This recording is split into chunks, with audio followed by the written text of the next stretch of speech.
चलिए आगे देखते हैं एक्सरसाइज 4.3।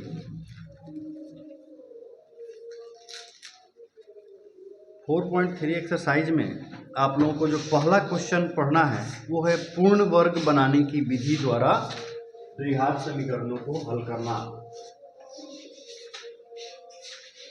पूर्ण वर्ग बनाने की विधि द्विघात समीकरण को हल करने की, इसमें हम लोग 3 विधियां पढ़ते हैं। एक पढ़े हुए थे अभी, कौन सा विधि था? गुणनखंड विधि। दूसरा पढ़ने जा रहे हैं पूर्ण वर्ग बनाने की विधि, और तीसरा पढ़ेंगे द्विघाती विधि। द्विघाती विधि या उसको श्रीधराचार्य विधि भी कहते हैं। श्रीधराचार्य जी ने उस सूत्र को दिया था और वह विधि बताया था, इसलिए इसको श्रीधराचार्य विधि भी कहते हैं। उसको आगे हम लोग पढ़ेंगे। वो विधि आसान होता है लेकिन जानना सभी है क्या। चलिए, तो पहला क्वेश्चन है कि यदि द्विघात समीकरणों के मूलों का अस्तित्व है तो उन्हें पूर्ण वर्ग विधि द्वारा ज्ञात कीजिए। पहला क्वेश्चन है एक्सरसाइज 4.3 का। इसमें से कौन सा क्वेश्चन देखा जाए आप लोगों के अनुसार? 4 क्वेश्चन है, कौन सा देखा जाए? 1 नंबर। चलो, 2x² - 7x + 3। पहला है 2x² - 7x बराबर, आप लोगों को बताए थे कि इसमें a बराबर, b बराबर और c बराबर क्या होता है। a बराबर क्या होगा? a का मान क्या है इस समीकरण में? द्विघात समीकरण का जो सामान्य रूप होता है ax² + bx + c बराबर 0 होता है। तो इसमें a बराबर क्या है इस समीकरण में? 2 है, b बराबर -7 है और c बराबर है 3। तो d निकालने का फॉर्मूला, d को विवेचक या विवेक्तकर कहते हैं, पहले ही क्लास में बताए हुए हैं। d बराबर क्या होता है? फॉर्मूला बताइए। d का फॉर्मूला क्या होता है? फॉर्मूला जो लिखाए थे रखे हैं कि भाजा वाला को बेच दिए? रखे हैं, रखे रहिएगा, उसको देखिए उठिएगा मत। ये होता है b² - 4ac होता है। b का मान हमारा है -7, तो इसका स्क्वायर है, कर देंगे। -4 गुना a है हमारा 2 और c है कितना? 3। a के बदले a का मान और c के बदले c का मान। ये a है, ये c है। 7 × 7 = 49, 4 दूना 8, 8 तिरका 24, कितना हो जाएगा? 25। यानी d का मान क्या आ गया? अब क्योंकि आपको बताए थे उस दिन कि d का मान अगर 0 से बड़ा हो यानी प्लस में हो तो मूल वास्तविक और असमान होंगे, यानी मूल का अस्तित्व है। 3 कंडीशन होता है, तीनों कंडीशन आपको बताए थे। पहला, अगर d का मान 0 से बड़ा हो, अगर d का मान 0 से छोटा हो, अगर d बराबर हो जाए 0। ये 2 कंडीशन है जिसमें हम सवाल हल करेंगे और इसमें मूल का अस्तित्व नहीं होता है। इसलिए इस कंडीशन में यहां लिख देते हम कि मूलों का अस्तित्व नहीं है और उसको हल नहीं करते। ठीक है, और ये 2 कंडीशन जब आएगा तो सवाल को हम लोग हल करेंगे और मूल निकालेंगे और उसका आंसर प्राप्त करेंगे। ठीक है, जान गए? चलिए, तो यहां पर d का मान क्या है? 0 से बड़ा है, इसीलिए मूल क्या होंगे? वास्तविक और असमान होंगे, और समान होता है बराबर 0 वाला में। और इसमें मूल का अस्तित्व तो नहीं होता है। 3 कंडीशन पहले दिन के 4.1 एक्सरसाइज में ही फॉर्मूला लिखाए हैं और बताए भी हैं। ठीक है, फिर से बता भी दिए हैं। अब जब मूल का अस्तित्व है तो विधि कौन सी पढ़ रहे हैं हम लोग? पूर्ण वर्ग बनाने की विधि। अब गुणनखंड विधि तो हल करेंगे नहीं और श्रीधराचार्य विधि तो पढ़े ही नहीं है अभी। तो चलिए देखते हैं। 2x² - 7x + 3 = 0। कहिएगा कि डी का उपयोग तो इसमें हुआ नहीं, फिर निकाले क्यों? डी इसलिए निकाले क्योंकि डी निकालने के बाद ये हमें पता चला कि इसका मूल का अस्तित्व है कि नहीं है। अगर नहीं होता तो हल नहीं करते, अगर है तभी हम लोग हल कर रहे हैं। समझ गए ना? 2 कंडीशन में हल होगा, याद रखिएगा। तीसरा कंडीशन में हल, तीसरा मतलब अगर माइनस में आ जाता डी का मान तो हल नहीं करते। अब इसको पूर्ण वर्ग विधि द्वारा हल करना है। तो इसको हल करने का विधि यह है कि पहला वाला जो पद है यानी x² के साथ वाला पद, उसको होल स्क्वायर के रूप में कैसे लिखा जा सकता है। तो ध्यान से देखो, अगर कहीं पर 2x² लिखा है उसको हम लोग लिख सकते हैं √2x का होल स्क्वायर। लिख सकते हैं कि नहीं लिख सकते हैं? अगर लगे कि नहीं भाई ये हमको पसंद नहीं है, तो पहले पद में अगर 2 नहीं होता, केवल x² होता, तो इसको डायरेक्ट x का होल स्क्वायर लिख देते। तो इसको लिखने में कोई आपत्ति? या फिर ये पूर्ण वर्ग संख्या होता, जैसे 2 4 होता तो 2x का होल स्क्वायर लिख देते ना। तो ये सारे कंडीशन आएंगे। तो यहां से अगर 2 हटा दे हम लोग, 2 को गायब कर दे तो केवल x बचेगा। तो 2 को गायब करने के लिए क्या करेंगे? a बराबर 2 है, a का मान क्या है? 2 है, से समीकरण के दोनों तरफ भाग करने पर, दोनों तरफ भाग करने पर, क्यों भाग कर रहे हैं? वही 2 गायब करने के लिए, 2 को हटाने के लिए 2 से सब में भाग कर रहे हैं कि ये वाला पद स्वतंत्र यानी एक पद हो जाए। और नहीं तो रूट वाला लाएंगे तो रूट वाला देख के हो सकता है कहीं आपको डर और लग जाए, इसीलिए हटा रहे हैं, नहीं तो उस तरह भी बन जाएगा। समझ गए?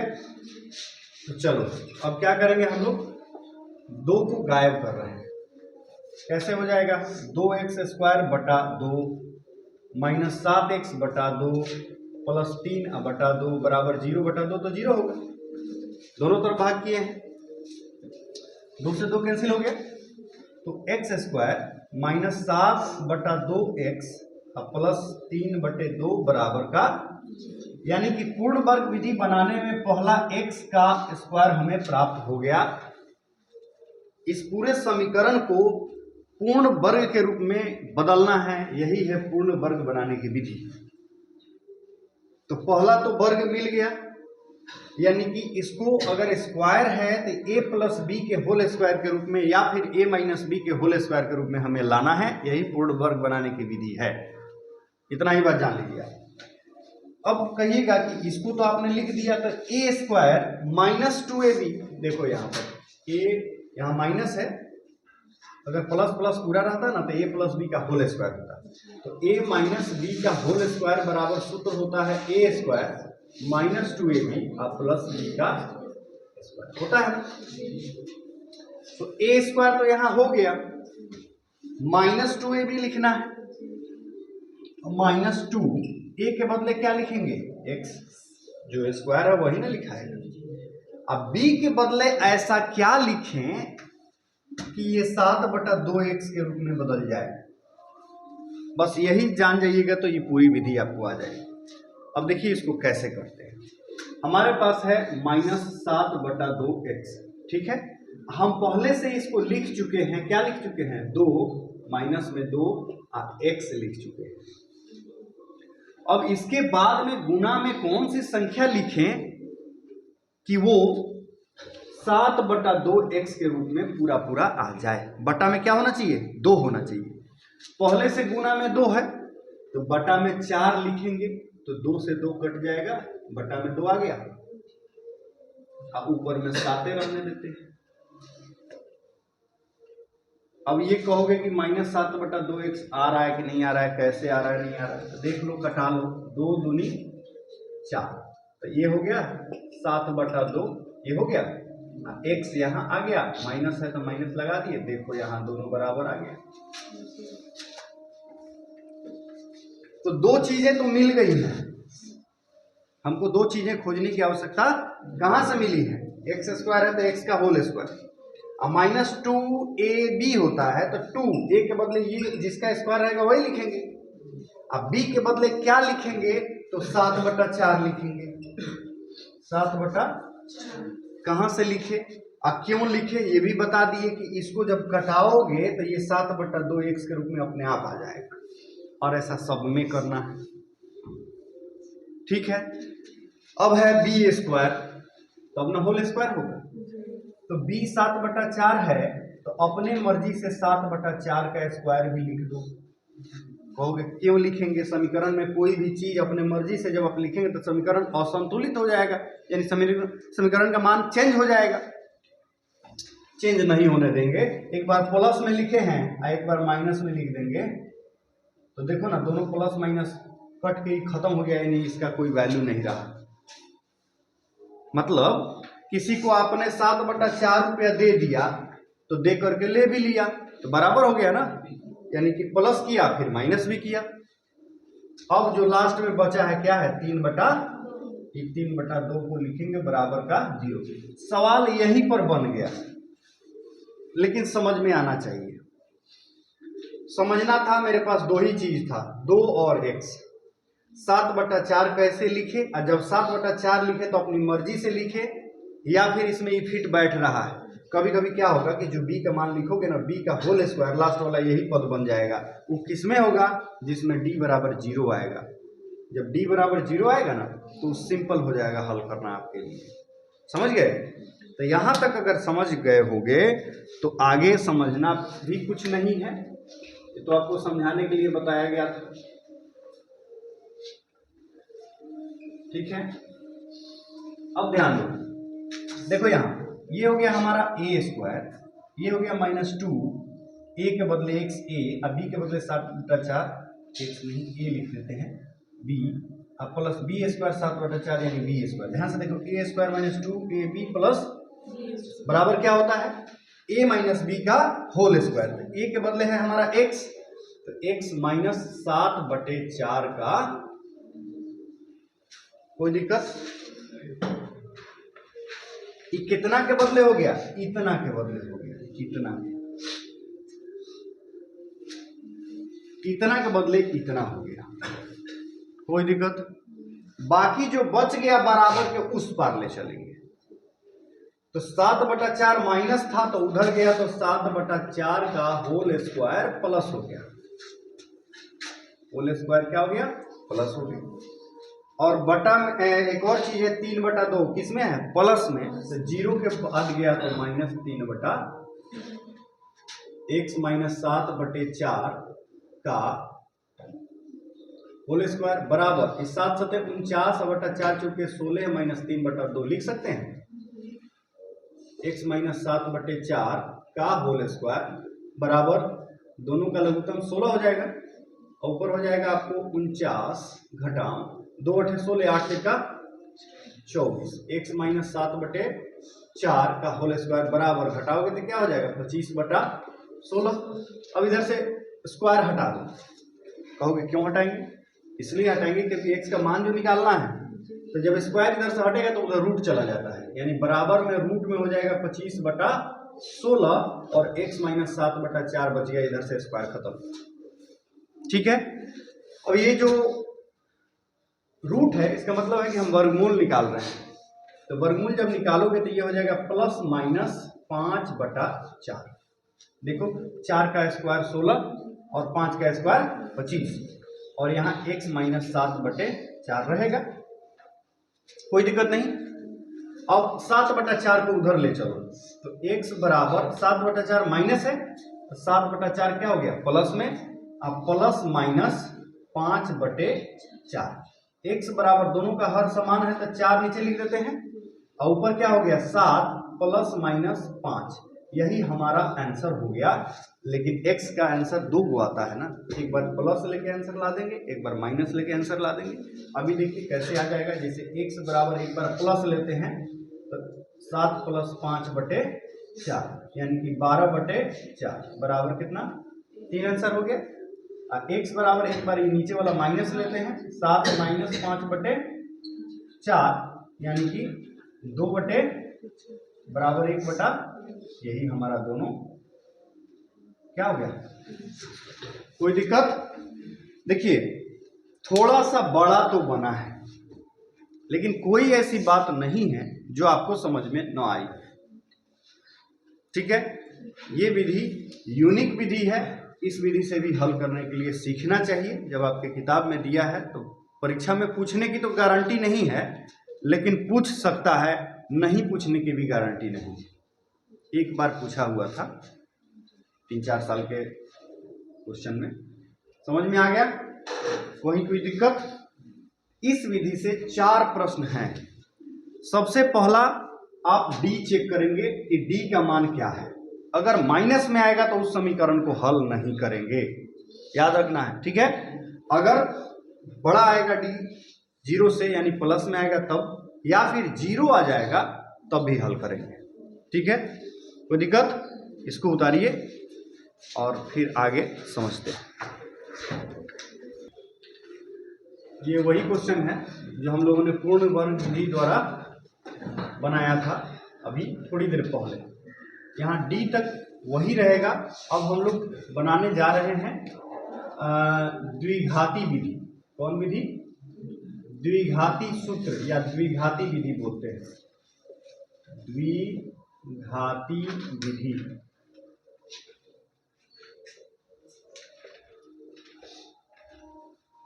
ये विधि बच्चा लोग सबसे आसान मानता है इसको। ये समीकरण था हमारा a, b और c आपको पता है, जो x² के साथ है a है, x के साथ वाला b है और c। ठीक है, लास्ट में तो d बराबर b² - 4ac ये फॉर्मूला है विविक्त कर या विवेचक निकालने का। विविक्त कर या विवेचक आपको बताए थे। b² अर्थात -7 का स्क्वायर, b -7 है इसीलिए उसी का स्क्वायर, -4 फॉर्मूला में है, a 2 है और c हमारा 3 है। इसको गुना किए 49 और 4 × 8 = 24। d का मान हमारा जब ये घटाए हैं ना तो 24, सब जगह d लिखा हुआ है, तो d का मान क्या आ गया? 25 आ गया। 25 आने के बाद हमने जाना कि d का मान 0 से बड़ा है, अर्थात इस समीकरण के मूलों का अस्तित्व है और ये वास्तविक और असमान है, मतलब बराबर नहीं है। अच्छा, हल किया गया था पूर्ण वर्ग बनाने की विधि द्वारा, तो दोनों बराबर आया था। हल क्या आया था? 3 और 1/3, 1/2 दोनों बराबर था क्या? नहीं था, पहले ही जान गए थे। अब देखो जब d निकल जाता है ना तो मूल निकालने का फॉर्मूला होता है, मूल बराबर होता है -b ± √d/2a। ये सूत्र है, इसको अपनी सूत्र की कॉपी में नोट करेंगे और हमेशा याद रखेंगे। ठीक है, लिख लीजिएगा। और मूल को हम x से डिनोट करते हैं, यानी ये x का वैल्यू है, तो x बराबर यानी मूल बराबर -b ± √d/2a। अब देखो b का मान हमें पता है, d का मान हमें पता है यहाँ पर, और a का मान भी पता है। तो इस फॉर्मूला में हम वैल्यू पुट करेंगे, मतलब वैल्यू रखेंगे। देखो कैसे रखेंगे, -b, माइनस तो फॉर्मूला है तो माइनस रखेंगे। अच्छा, b का मान क्या है? b का मान है हमारा -7। क्या है? -7। तो ये -7 भी है और ये माइनस पहले से भी था, तो डबल माइनस हो गया। मैंने फॉर्मूला में तो माइनस है ही है और -7 भी है, तो -7 को पोस्ट में लिखे इसलिए कि डबल माइनस हो रहा था। ठीक है, अगर यहाँ माइनस नहीं होता तो ये माइनस सिंगल रहता। अच्छा, प्लस माइनस रूट में d क्या है? d हमारा 25 है, d क्या है? 25 अब बटा 2। a क्या है? ए का वैल्यू है 2, रख दिए 2, कोई दिक्कत? चलो अब 7 प्लस माइनस कट के वो प्लस हो गया, डबल प्लस है माइनस है तो क्या हो गया? प्लस हो गया। अब प्लस माइनस रूट 25 का मान आप जानते हैं 5 होता है ना, अब 2 दूनी 4। देखिए पूर्ण वर्ग विधि द्वारा जो बनाए थे उसमें भी यही आया था, यानी एक लाइन में आंसर। अब देखो एक बार प्लस ले लेते हैं तो उसी को अल्फा कहते हैं, प्लस लेते हैं तो अल्फा कहते हैं। अल्फा ये x का ही मान है, x का ही मान है क्योंकि दोनों x का मान है, इसीलिए हम लोग एक को अल्फा एक को बीटा कहते हैं। ठीक है, अल्फा बराबर हो जाएगा 7 प्लस 5 बटा 2, 2 की 4, यानी कि 12/4 बराबर 3 आंसर हो गया। और दूसरा एक और x निकालते हैं जिसको हम लोग बीटा कहते हैं, तो वही 7 माइनस 5 बटा 2 यानी कि 12/2 क्यों लिख रहे हैं हम 4, 12 नहीं होगा ना, 2 होगा, 2 बटे यानी 1 बटा क्या हो जाएगा 1/2 हो जाएगा, और यही आपका हो गया। यानी कि देखो उसमें भी यही आया था और इसमें भी क्या आया है, यही आ गया।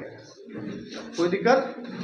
तो ये हो गया द्विघाती विधि। तो देखो इतना तो सेम है कि नहीं है। इसके बाद मैंने फॉर्मूला लिखा है, फॉर्मूला के बाद वैल्यू रख दिया है, तो 2 लाइन में आंसर आ जाता है। ये सबसे आसान विधि मानते हैं आप लोग, लेकिन सभी विधियों को सीखना है। आप लोगों को क्या करना है, पहला क्वेश्चन का सब में डी निकाल के चेक करना है कि क्या है, डी का मान अगर 0 से बड़ा है या 0 है तो हल करेंगे, माइनस है तो नहीं करेंगे। और हल करने के बाद आप क्या करेंगे, इसको दोनों विधियों से हल करेंगे, दोनों तरीकों से हल करेंगे। जो दिक्कत होगा अगली क्लास में देखा जाए। ठीक है।